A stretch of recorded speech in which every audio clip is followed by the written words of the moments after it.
একেবারে রীতিমতো একাধিক অভিযোগ রয়েছে স্থানীয়দের। ঠিক কি কি অভিযোগ রয়েছে এবং ঠিক কি চাইছে না আম জনতার, ঠিক কি কি দাবি রয়েছে? দেখো, তাদের যে দাবিগুলি হলো যে দীর্ঘদিন যাবৎ সেই গ্রামের, বিশেষ করে যে মাকুমছড়া গ্রাম, সেই গ্রামের রাস্তার বেহাল দশা, সাথে জল এবং বিদ্যুতের সমস্যা লেগে রয়েছে।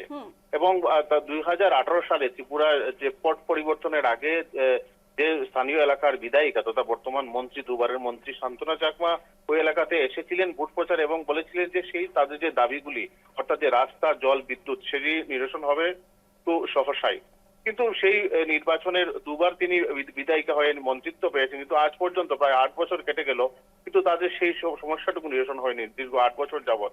তারা অনেকবার লিখিত অভিযোগ, মৌখিক অভিযোগ সহ আন্দোলন করেছেন, কিন্তু কোনো সুরাহা হয়নি। অবশেষে তারা আজ বৃষ্টিকে উপেক্ষা করেই মাকুমচড়া এলাকার প্রায় 250 থেকে 300টি পরিবারের লোকজন তারা কাঞ্চনপুর ধর্মনগর মূল সড়ক অবরোধ করে তারা প্রতিবাদ জানান।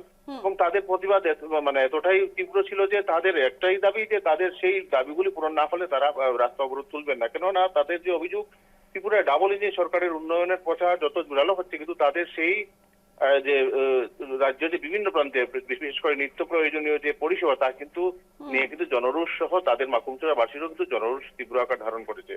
সব মিলিয়ে পরবর্তীতে সংশ্লিষ্ট দপ্তরের আধিকারিকরা ঘটনাস্থলে পৌঁছান এবং তারা আশ্বাস দিলে প্রাথমিকভাবে আজকের মতো অবরোধ প্রত্যাহার হলেও তারা জানিয়েছেন যে তাদের সেই মাকুমচড়ার যে গ্রামের রাস্তাটি, পাকা রাস্তা সহ জল বিদ্যুতের যদি সমস্যাটুকু সহসায় নিরসন না হয়, তাহলে তারা আগামী দিনে বৃহত্তর আন্দোলনে নামতে বাধ্য হবেন। সব মিলিয়ে বলা চলে যে মাকুমছড়া নয়, গোটা রাজ্য জুড়েই সেই মৌলিক অধিকার বা মৌলিক পরিষেবা পেতে গিয়ে যে মানুষ যে রাস্তায় নামছেন তা প্রতিবাদ করছেন, তার কিন্তু আবারও জ্বলন্ত উদাহরণ হয়ে দাঁড়ালো মাকুমছড়া এলাকা। একেবারে ধন্যবাদ তোমাকে কিশোর।